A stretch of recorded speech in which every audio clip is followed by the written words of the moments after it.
sermon de ce matin,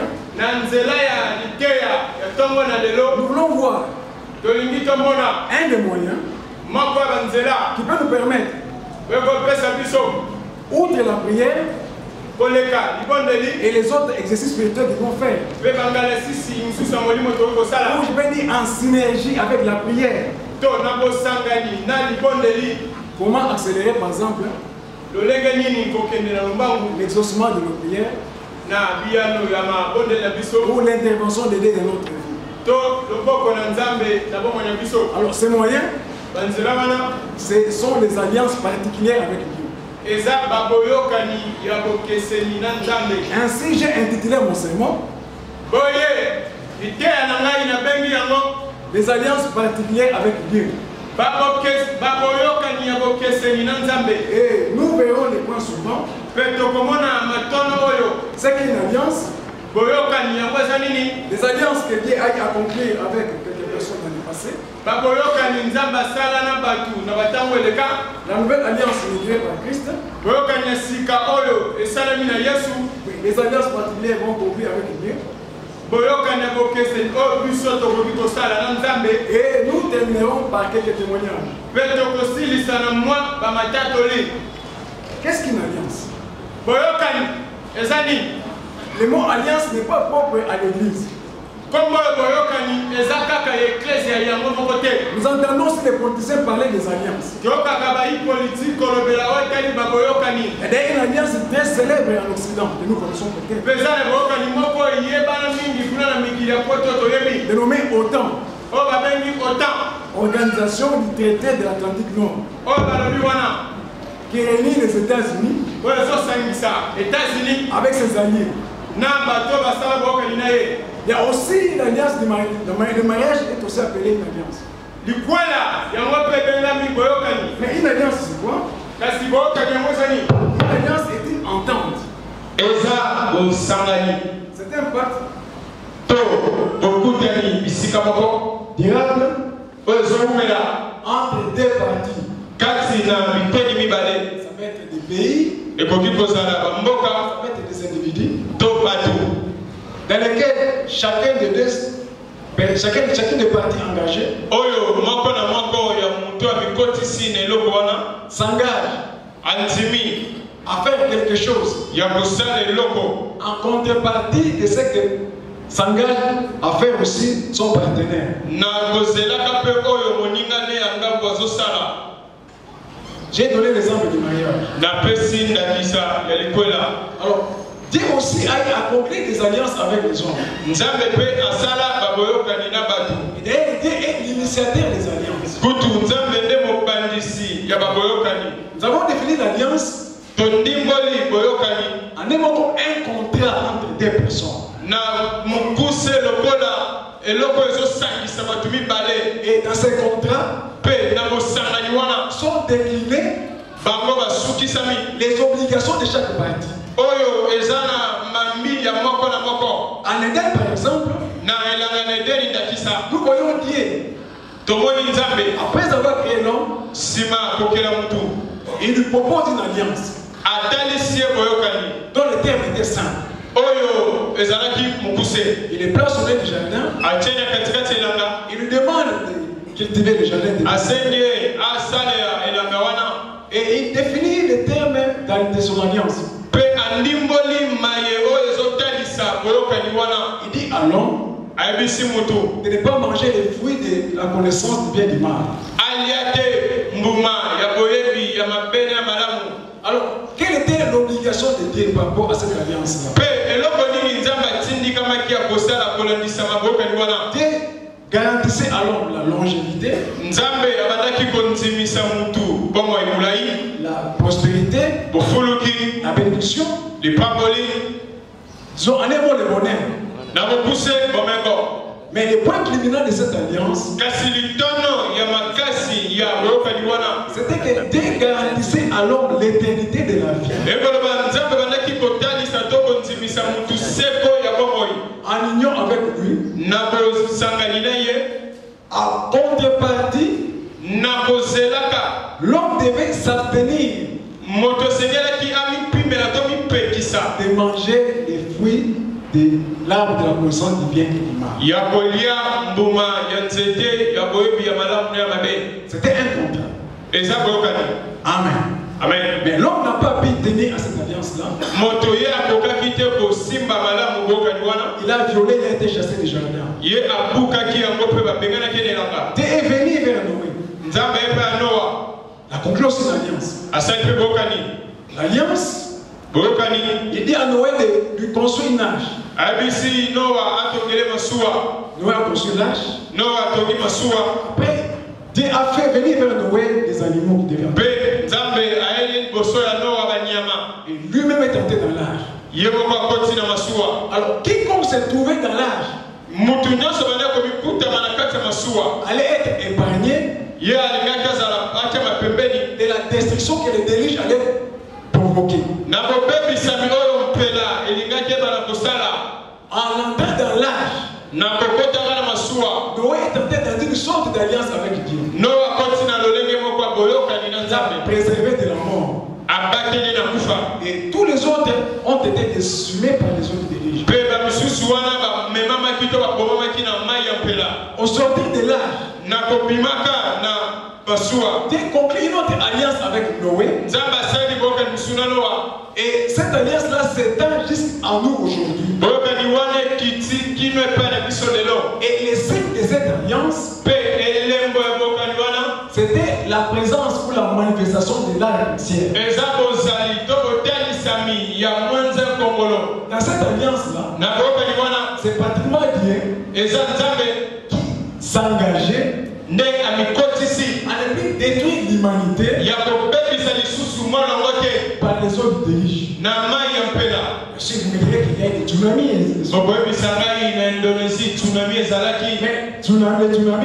tsunami, même si ça a tué beaucoup de gens, mais vous et moi sommes ici. Tsunami aurait été des déluges. Encore nous ne sommes pas ici ce matin en train de parler de ces questions. Amen. Amen. Ça et là, les inondations peuvent sévir. Mais au moins nous avons la certitude, la garantie de la part de Dieu. Que nous ne serons pas tous détruits d'un seul pied par les autres déluges. Dieu a donné une autre alliance avec Abraham, dont le signe était la circoncision. Quel était le terme de cette alliance? Dieu s'engageait à être le Dieu pour Abraham. Et Abraham devait le reconnaître lui seul comme Dieu. À un moment où le polythéisme était en vogue, l'idolâtrie avait cours. La pratique où la règle était d'avoir plusieurs dieux. Et ça, les Dieu dit à Abraham, tu n'auras que moi comme Dieu. Il dit, mais c'est vrai que moi seul. Il renouvela cette alliance. Isaac et Jacob. Et puis il va renouveler cette alliance avec Israël. Avec Israël les petits. Au travers des tables de la loi qu'il donnera à Moïse. Et là aussi, il répétera. Il devait être son peuple à lui. Et il devait observer toutes les lois et les ordonnances qu'il avait prises. Amen. Amen. C'était beaucoup d'autres alliances. Et enfin, il a conclu une alliance, une nouvelle alliance avec Jésus-Christ. Là, il a conclu avec nous. Par Jésus-Christ. Et le terme de cette alliance-là, Dieu donne son propre fils. Qui meurt pour nous à la croix. Il offre comme rançon pour notre rédemption. Son sang est répandu pour la rémission de nos péchés. Et nous obtenons auprès de Dieu la propitiation. La justification. Et nous, quelle est notre part? C'est de croire à cette œuvre-là. À la croix de Golgotha. Amen. Amen. Ça, ce sont les alliances qui étaient accomplies. Mais l'alliance sur laquelle moi je vais m'apprécier, c'est l'alliance que toi ou moi je dois conclure avec Dieu. En dehors des alliances générales que nous tous les chrétiens nous avons avec Dieu.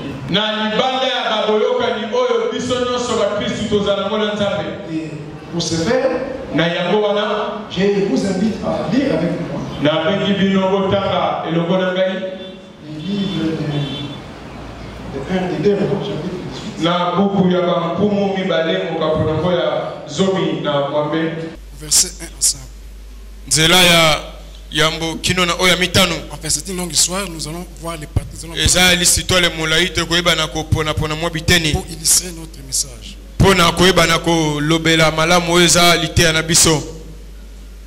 2 Rois chapitre 18.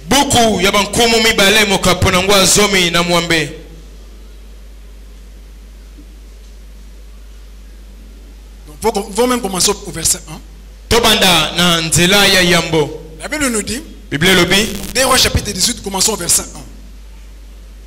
La 3e année d'Osée, fils d'Éla, roi d'Israël, Ézéchias, fils d'Akaz, roi de Juda, régnant. Il avait 25 ans lorsqu'il devint roi, et régnant venait en Jérusalem. Sa mère s'appelait Abi, fille de Zacharie. Il fit ce qui est droit aux yeux de l'Éternel, entièrement comme avait fait David son père.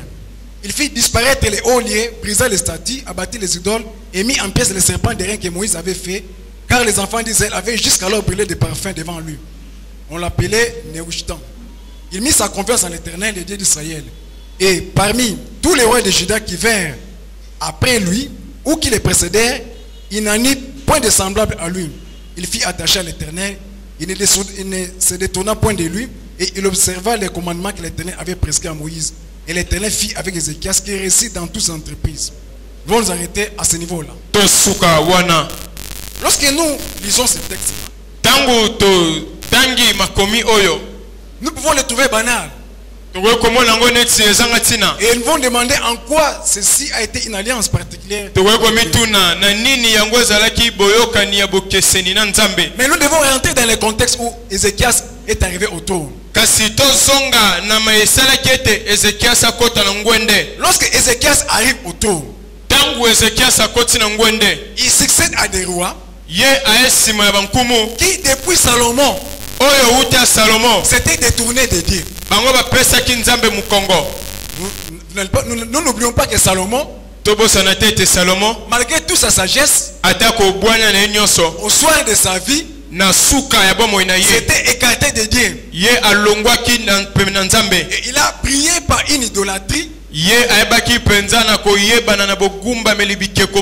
qui contrastait avec les attentes de Dieu et la sagesse que le Seigneur lui avait dotée. Et à cause de Salomon, Dieu permet qu'il y ait schisme en Israël.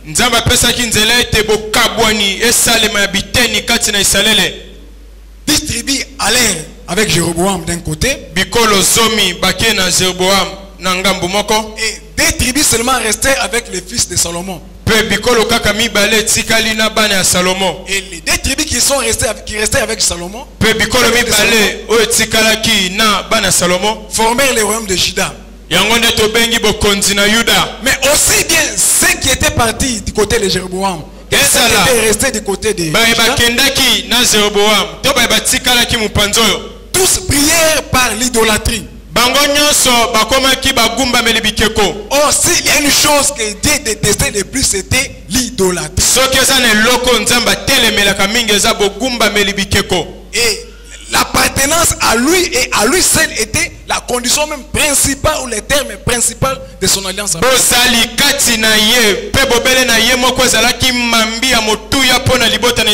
Et lorsque Ézéchias arrive au trône, le peuple s'adonnait accueille joie ou librement à l'idolâtrie. Il y avait des holiers, des endroits où les gens offraient des sacrifices à des divinités étrangères. Mais la Bible dit quoi? La Bible dit que Ézéchias a bâti les holiers. Il brisa les statues. Bien aimé, il est plus facile de faire ce que tout le monde fait que de changer un système. Parce que lorsque vous voulez changer un système, vous vous attaquez aux mentalités établies. Et vous vous attaquez, donc vous allez rencontrer l'opposition au changement. Parce que les hommes aiment une certaine stabilité qui leur donne un certain confort. Il a fallu du courage, de la détermination et du zèle de la part d'Ézéchias pour abattre toutes les statues et faire disparaître l'idolâtrie. Et cela ne veut pas être possible s'il n'y avait pas en lui un engagement clair, précis avec Dieu.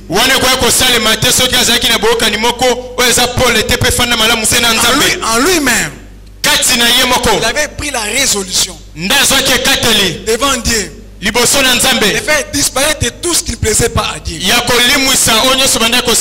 de faire la joie de Dieu. Bien aimé, dans l'alliance particulière, les besoins de Dieu deviennent les opportunités de notre bénédiction. Dans l'alliance particulière, nous nous engageons devant Dieu à faire ce que tout le monde ne fait pas. Nous le faisons.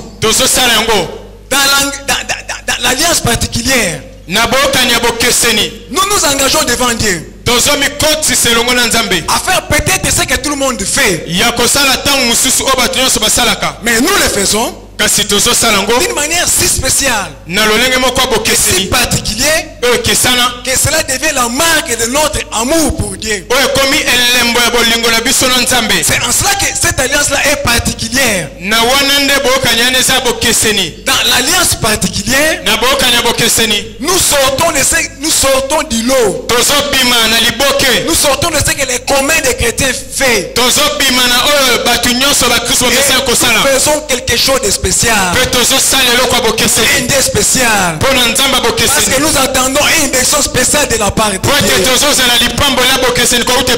Notre Dieu aime des choses comme cela. Notre Dieu aime des gens qui sortent du lot.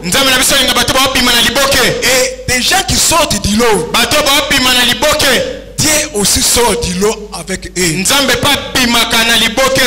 Pour leur donner des choses qu'ils ne donnent pas à tout le monde.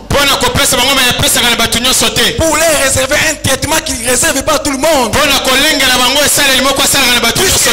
Décide, s'engage à faire quelque chose de spécial pour Dieu.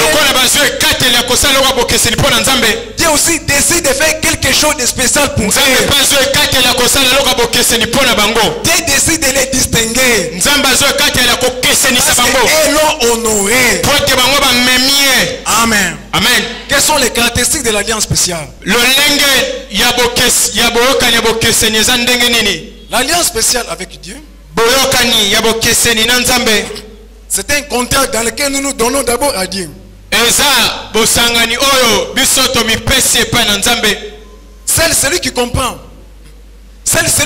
ce que Dieu attend de lui peut faire quelque chose de particulier que les autres ne font pas. C'est un contrat dans lequel nous nous engageons individuellement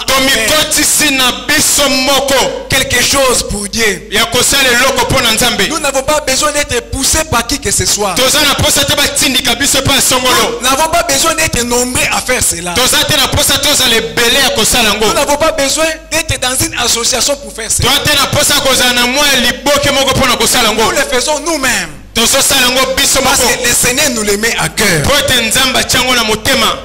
C'était un engagement durable. Et non un engagement sporadique. Bien aimé. Lorsque nous regardons la vie d'Ézéchias, c'est pas d'une manière sporadique qu'il avait fait cette. C'était un engagement de toute une vie. Il s'était dit, moi Ézéchias au trône, point d'idolâtrie en Israël. Amen. Amen. Vous savez, très souvent, nous disons ceci. J'ai fait ceci pour Dieu, mais je ne vois rien. Mais regarde, ce que Dieu attend de toi, c'est un engagement de tous les jours. Or, nous, qu'est-ce que nous faisons? Nous faisons des actions singulières. C'est qu'en mathématiques on appelle les points de singularité. Les pasteurs peuvent venir ici et dire ceux qui ont 20 000 francs qui donnent comme offrande. Alors toi tu donnes 20 000 francs. Tu donnes ça aujourd'hui. Et tu rentres à la maison. Tu attends à une maison de la part de Dieu. C'est pas comme cela. Ce que Dieu attend, c'est que tu sortes des cotisations et que tu puisses faire des grandes choses pour lui. Parce qu'il en a la possibilité. Parce qu'il t'en a donné les moyens. C'est pas seulement donner 20 000 aujourd'hui. Et après tu attends. C'est ce que Dieu attend. C'est que tu lui dises, Seigneur, avec les moyens que moi tu m'as donné, je ne donnerai jamais une offrande inférieure à 20 000 francs. Si tu fais des choses comme cela, alors là Dieu comprend que tu es en alliance avec moi. Amen. Tu l'as fait pourquoi? Tu l'as fait parce que tu aimes Dieu. Tu l'as fait aussi parce qu'il y a un besoin de Dieu. Tu vas donner solution. Pourquoi tu le fais? Parce que tu comprends que toi-même tu appartiens à Dieu. Et tout ce que tu as appartient à Dieu aussi. Écoutez un peu ce que dit David. Disons un peu David. Dans 1 Chronique chapitre 29. Écoutez ce que dit David. 1 Chronique chapitre 29.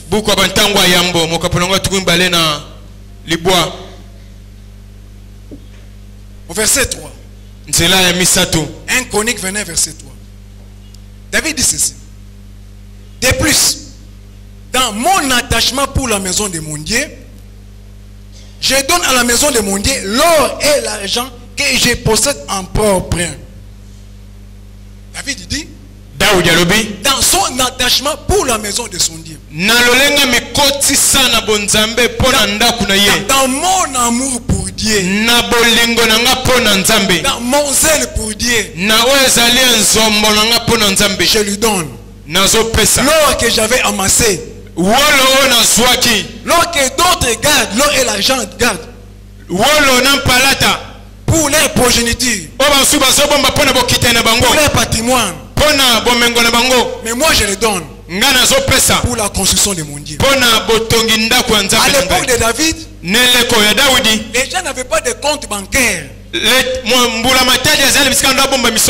avait pas de compte éléphanto à la BCDC pour les enfants. Mais la richesse se mesurait comment? C'était par les stocks de matières précieuses, de pierres précieuses.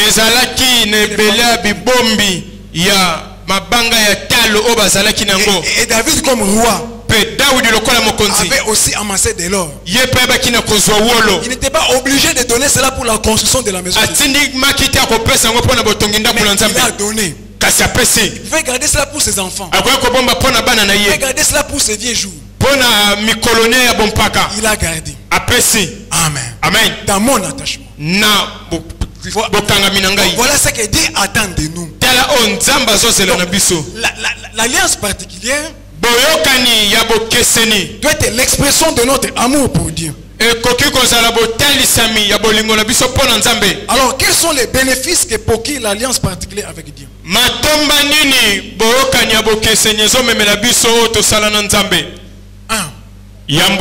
L'accélération de l'exaucement de nos prières. Rentrons toujours dans les récits d'Ézéchias. Et là nous sommes dans 2 Rois chapitre 20 verset 1.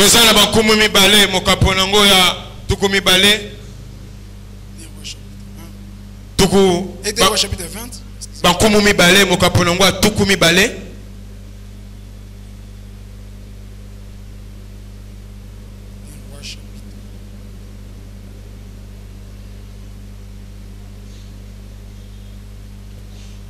Nous lisons à partir du verset 1. 2 Rois chapitre 20. À partir du verset 1. En ce temps-là, Ézéchias fut malade à la mort. Le prophète Ésaïe, fils d'Amos, vint auprès de lui et lui dit: ainsi parle l'Éternel, donne tes ordres à ta maison, car tu vas mourir et tu ne vivras plus. Ézéchias tourna son visage contre le mur et fit cette prière à l'Éternel: ô Éternel, souviens-toi que j'ai marché devant ta face avec fidélité et intégrité de cœur, et que j'ai fait ce qui est bien à tes yeux. Et Ézéchias répandit d'abondantes larmes. Le verset 4 de renchérir. Ésaïe, qui était sorti, n'était pas encore dans la cour du milieu, lorsque la parole de l'Éternel lui fit adresser en ces termes: retourne et dis à Ézéchias, chef de mon peuple, ainsi parle l'Éternel, le Dieu de David, ton père. J'ai entendu ta prière, j'ai vu tes larmes. Voici, je te guérirai le 3e jour, tu monteras à la maison de l'Éternel. J'ajouterai à tes jours 15 années, je te délivrerai, toi et cette ville, de la main du roi d'Assyrie. Je protégerai cette ville à cause de moi et à cause de David, mon serviteur. Applaudissons l'Éternel.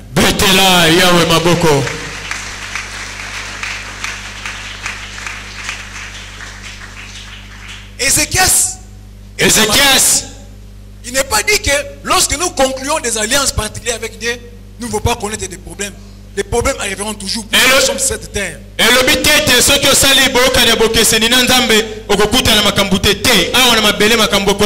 n'est pas dit que si tu conclus une alliance avec Dieu, tu seras exempté de l'adversité, loin de là. Mais l'alliance particulière a ceci de particulier. Et lorsque tu te trouves dans la vallée de l'ombre et de la mort, tu peux rappeler au Seigneur. Tu peux à ta prière ajouter un argument de taille. Tu peux dire: Seigneur, je ne t'intercède pas, je ne prie pas seulement, mais je te rappelle aussi les souvenirs des choses particulières que j'ai faites pour toi. Les autres ne les faisaient pas. Seigneur, si tu ne peux pas écouter ma prière, rappelle-toi au moins de ce que j'avais fait. Quand je l'avais fait, les autres ne le faisaient pas. Quand je l'avais fait, c'était peut-être difficile, mais j'avais accepté de prendre les risques. J'avais accepté de me sacrifier. Et maintenant, Seigneur, et je suis dans la vallée de l'ombre de la mort. Éternel mon Dieu, ne m'abandonne pas. Seigneur mon Dieu, souviens-toi de moi, car moi et toi sommes engagés dans une alliance particulière.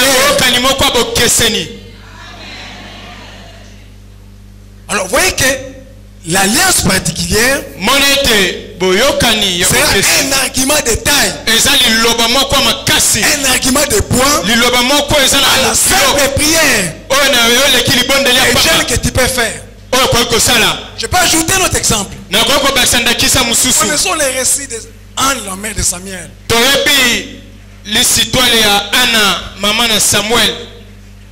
Anne, la mère de Samuel, avait besoin d'un enfant. azana posa une personne croyante pouvait faire. asalaki o nyonso moto boyambi akoya kosala. Mais un jour, kasi mukolo il a moko décidé de changer de paradigme. asepelaki abongola lolenga makambo. Bien aimé, un moment de la vie, molinga mina tangu moko il faut abomo apprendre à changer de paradigme. esengeli toyekola kobongola makambo. Les mêmes choses produisent toujours les mêmes résultats. makambo moko azobota kaka Il biyano a moko assez prié. obondeli mingi Bien aimé, Molinga mi. avec Dieu, Elongola il Nzambe. faut essayer de changer aussi. meka mpe Il faut kobongola entrer en alliance particulière avec Dieu. osengeli okota na boyoka na En alliance bokeseni nzambe particulière, boyoka na c'est bokeseni fait pour toi. nzambe asala Des mpo na yo choses qu'il ne peut pas faire avec les autres. makambo akoki kosala mpo na C'est basusu fait te pour toi. nzambe asala mpo Des na yo choses makambo auxquelles tu n'avais pas pensé. oyo obanzaki Des te choses qui te semblaient difficiles. makambo ezalaki pasi Qui te paraissaient impossibles. oyo okoki kosalema Mais te puisque Dieu est en alliance particulière, lokola oza na boyoka na il bokeseni décide de le faire. nzambe azoso kateli ya kosala yango ana alobi Seigneur, nkolo je conclue maintenant l'alliance avec toi. naosala boyoka na yo Si tu donnes, regardez à l'affliction de ta servante. soki otali botukami ya mosali na yo mwasi Seigneur, je n'ai pas d'enfant. nkolo naa na mwana te Mais si tu acceptes kasi soki ondimi de me donner seulement un garçon, kopesanga kaka mwana moko ya mobali ce dont moi j'ai besoin, oyo ngai na yo bosenga c'est de sentir seulement les douleurs dans mon dos. eza kaka nayoka pasi wana kobota J'ai besoin seulement Naza d'avoir kaka na quelqu'un posa. qui quelque part bisika moko baloba m'appelle maman. bisika moko babenganga mama Mais si tu me les donnes, soki opesi ngai je vais te les prêter. nakopesa Amen. amen Anne est entré dans une sorte d'alliance particulière. ana akoti na lolenge moko aboyoka na bokeseni na À nzambe ce moment-là, na ntango il y wana avait un besoin de la maison de Dieu. ezali na bosenga na ndako na Les nzambe fils d'Élie qui étaient là bana mibali ya eliya oyo bazalaki se wana comportaient d'une manière indigne. banda kotamwa ndenge elongobani te Et Dieu cherchait mpe nzambe anda quelqu'un qui koluka pouvait supplier à ses besoins. moto akoki kokisa babosenga na ye Anne a changé de paradigme. ntango ana bongolo oyenga Elle a makambo décidé d'entrer en alliance particulière avec azwi Dieu. ekatela kokota na boyoka na sika ya bokeseni na Nous nzambe tout ce qui est arrivé. toyebi biso nyonso nini ekomaki L'exaucement n'a pas tardé. eyano ewumelaki Bien aimé, molingami c'est une situation qui a duré. yani eloko Le ewumeli Seigneur peut la changer. Kola koko Si poko tu yango. comprends, Soki ososoli. tu peux entrer en alliance particulière avec lui. ete koki kokota na boyoka na bokeseni na ye Et dans le cas d'Ézéchias, mpe na oyo etali ezekias le roi d'Assyrie est venu. nkumu ya siri ayaki Ça c'est trouvé dans 2 Samuel 18. wana eza na buku ya samuel mokapo Vous nzomi na allez mwambe voir ce qu'il a proféré. Le roi d'Assyrie a proposé à Ézéchias d'autres alliances. atalisi ezekias baboyokani mosusu Il a dit Ézéchias, ezekias donne-moi ton or, donne-moi si c'est là. pesanga wolo na yo pesanga boye En contrepartie, je te protégerai. mpe na ngambu ngai na kobatela yo Mais Ézéchias a refusé. ezekias aboyi Parce qu'Ézéchias comptait sur l'Éternel. po ete ezekias abanda kotyela yawe Alors le motema roi d'Assyrie a envoyé ses troupes pour attaquer Ézéchias. nkumu ya siri atindi mapinga na ye mpo babundisa ezekias La Bible dit que lorsque Ézéchias a reçu la lettre du roi d'Assyrie, biblia elobi ntango ezekias ayambi mokanda ya nkumu ya siri Ézéchias s'est présenté devant l'Éternel. ezekias amitalisi liboso na Pour yawe prier. mpo na kobondela Mais je crois na nzemi qu'en plus de la prière, koleka libondeli Ézéchias ne cessait à rappeler à l'Éternel. abanda kolemba te na kozongela kodisa Seigneur, yawe souviens-toi, kolo kanisa j'avais trouvé nakutaka les bikeko j'avais trouvé Nakutaka. les idoles, Bikeko. j'avais trouvé l'injustice, Nakutaka. j'avais trouvé beaucoup de choses Nakutaka qui ne makambo me ebele. plaisaient pas. Oyo bana kosepela Et moi, sote. j'ai appliqué mon cœur kasi ngai natiaki à motema na faire ce qui est ngai droit à tes yeux. ya kobebisa oyo eza malamu te na Seigneur, bomoi na fais yo quelque chose. kolo sala eloko Et lorsqu'il a fait cette prière, ntango asali libondeli je wana crois que Dieu doit avoir regardé dans son livre de souvenirs na banza nzambe atalaki na buku ya makanisi et les échos mpe de ce que Ézéchias makelele avait fait wana ont yango résonné dans ezekias le livre de Dieu. asalaki Et ekangaki na bato ya l'intervention est nzambe venue. mpe boloboko na nzambe Bien aimé, molingami les gens qui profitent des menaces contre toi, eza na bato bazobundisa yo il y a des gens qui ont peut-être conclu aussi des pactes, eza mpe na bato basala mwa baboyokani mais ton alliance avec Dieu kasi boyokani no na nzambe peut briser beaucoup de choses. ekoki kobuka ebele na biloko Ton alliance avec Dieu boyokani no na nzambe peut changer beaucoup de choses. ekoki kobongola ebele na makambo Bien aimé, l'alliance particulière que nous avons avec Dieu, molingami boyokani bokeseni dans l'alliance particulière, na kati ya boyokani bokeseni regardons les besoins de Dieu. tozotala bosenga na Bien nzambe aimé, molingami pourquoi veux-tu faire seulement ce que tout le monde fait? mpona nini olingi osala kaka me banyonso basalaka L'alliance particulière avec Dieu, Tu peux dire que cet orphelin qui est à l'église, c'est moi qui lui paierai les minervales. Je m'engage devant Dieu. Payer les minervales pour cet orphelin. C'est vrai qu'il n'a pas de parents. Moi je paierai les minervales pour lui. Jusqu'à ce qu'il terminera les études. Bien aimé, si tu fais une telle chose, c'est plus que loger des comptes bancaires pour tes enfants. Parce que les gestes que tu fais là, plus tard quand tu seras en difficulté, tu peux rappeler ça au Seigneur. Seigneur, j'étais l'appui des orphelins. J'avais soutenu le veuve et les orphelins. Seigneur, mon enfant mérite que tu fasses quelque chose. Lorsqu'un centenier s'était présenté devant le Seigneur, il était dans les besoins. Quel est l'argument qui avait été utilisé? Seigneur, il mérite que tu fasses cela. Car il aime notre nation. C'est même lui qui a bâti notre temple. Quel est l'argument que tu peux avancer? Amen. Quel est l'argument ce matin? Tu peux servir dans ta vie devant Dieu.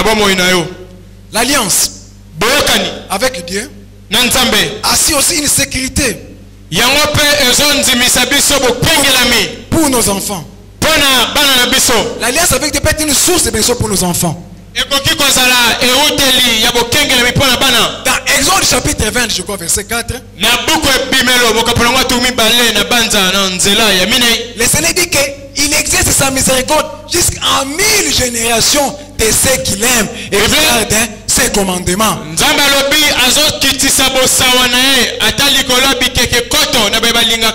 Je crois que c'était ici au cours d'un séminaire, nous avons expliqué comment les bénédictions de Dieu peuvent être transgénérationnelles. Ce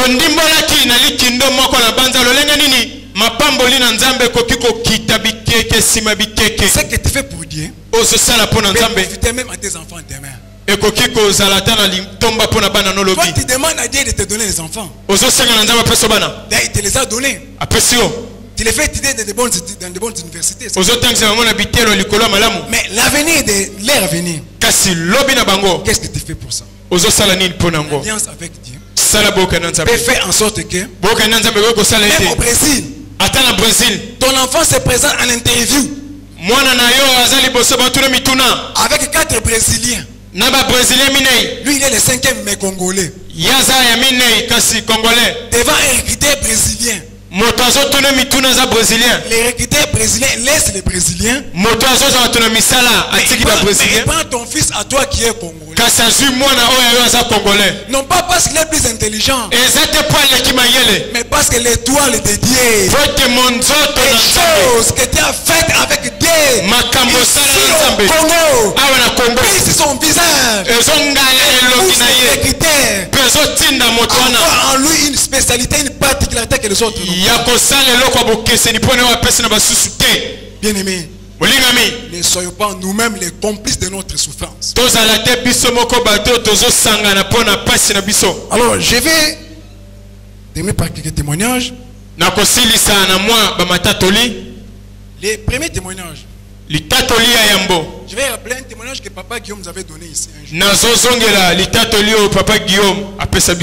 J'avais parlé d'un frère qui servait dans un bar, je crois que c'était dans un bar. Dans un restaurant. Bien qu'il travaillait,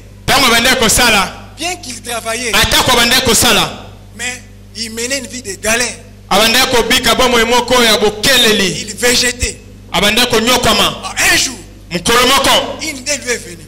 Il a dit que cette fois-ci, mon salaire, ce n'est plus pour moi. C'est pour Dieu. Il est allé voir son pasteur. Il dit, pasteur, je vais donner à Dieu, je vais te donner mon salaire pour moi. Donc pendant 2 ans, je travaillerai, mais c'est Dieu qui touchera le salaire. Le pasteur a trouvé ça bizarre.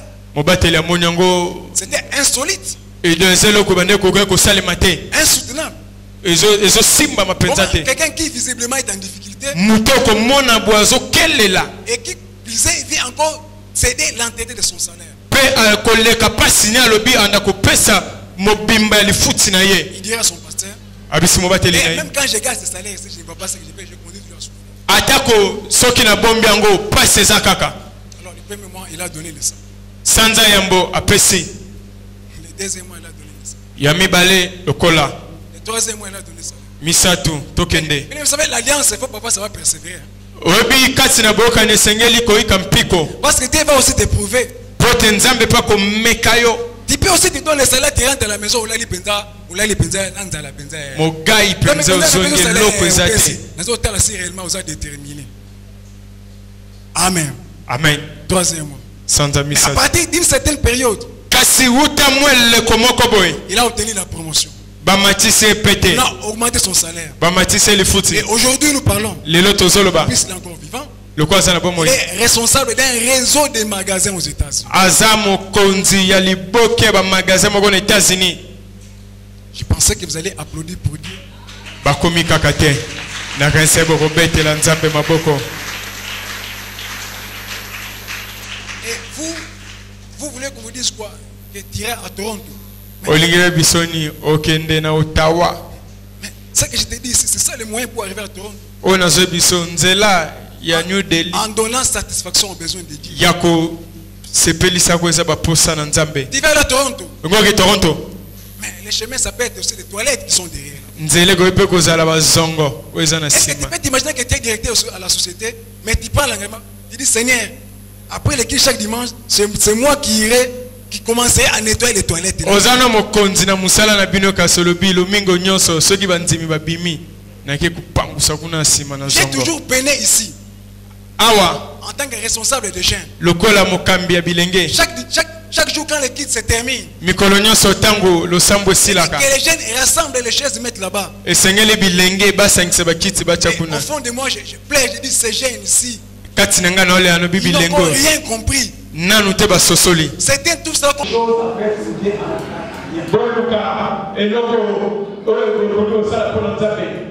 Quelqu'un qui a compris n'a pas besoin de plus.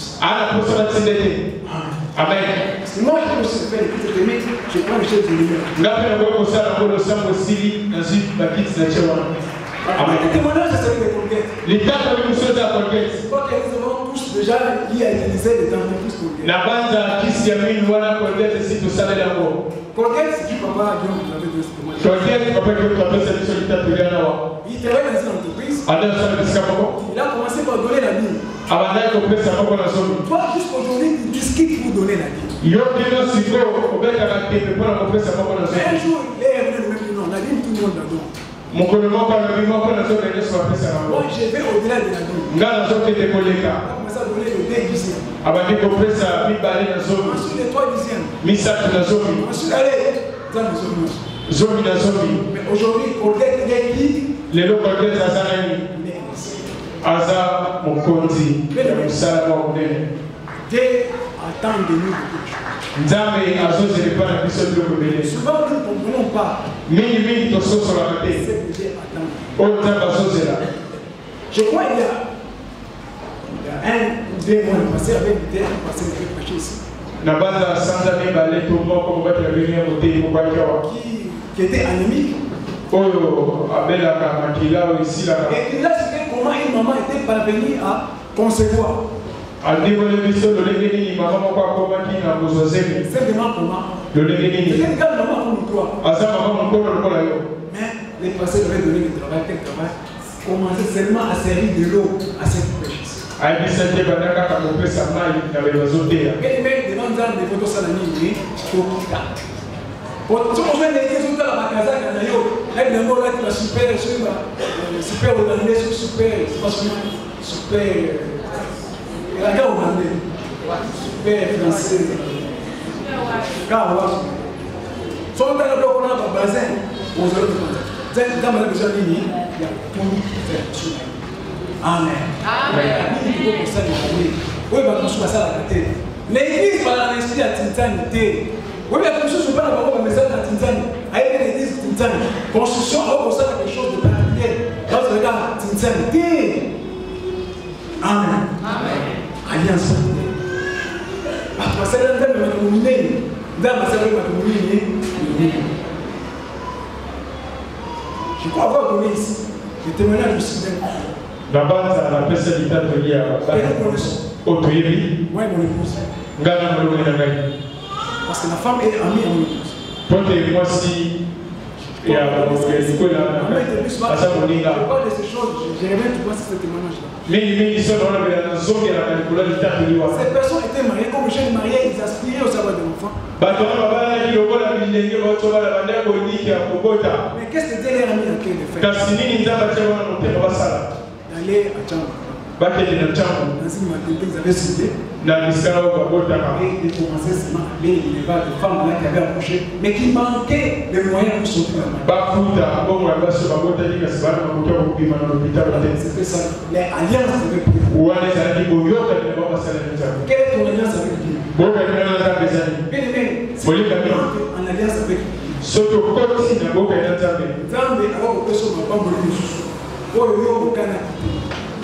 Amen. Mais à 55 ans, nous avons permis de concevoir. Alors, non, ce qui est bien, il a la publication, éclampsie, maman. Mais Dieu peut permettre ça, ça on connaît de ce comment on appelle l'éclampsie. Non, il y a une hypertension sur la grossesse. Tu peux permettre à 55 ans de concevoir. Au moment où tu vas ta maman, il ne peut pas mourir en temps. Amen. Au combien moi, on a combien de président de la République? Et c'est qu'est-ce que tu dois dire? À combien de lois? À 25 ans. Amen. Je suis en train de dire que ça a oublié à ma petite dossier classé sans suite. Zacharie et Elisabeth avaient classé la maternité comme dossier sans suite. Mais et pas dans les dossiers sans suite. Amen. Pas dans les dossiers. Lui sont les départ. Dieu reste fidèle. Dieu est fidèle à ceux qui sont fidèles. Si tu es fidèle, Dieu peut faire des grandes choses. Alors, qu'est-ce que Dieu te demande de faire? Non, le Seigneur ne te dit vraiment rien. Il n'y a vraiment pas quelque chose dans lequel tu peux t'engager. Tu ne sortiras pas de ta situation-là. Tu continues à te lamenter tel que tu te lamentes. Nous ne parlons pas ici de l'alliance d'une personne avec une autre personne. Parce que les gens qui disent la côté d'alliance, l'alliance, la pasteur, contre l'alliance, contre l'alliance, parce que Moutou a Koufaka. Non, mais c'est le Dieu et les rochers des arbres. C'est le Dieu des mains éternellement. Pour que l'église dise, nous donnons la condition à l'alliance à mon terme. Amen. Amen. La condition à l'alliance à mon terme. Oui. Actuellement, parce que dans le délai, qui parle même des alliances, je vais parfois me demander, je passe pour ne pas excesser les personnes. Mais il y a beaucoup de choses pour pousser les alliances. Mais il faut des alliances occultes. Pas ces alliances-là. Ton alliance à toi. Avec Dieu. Pour que toi, soit la solution au problème de Dieu. Et que Dieu soit la solution à ton problème.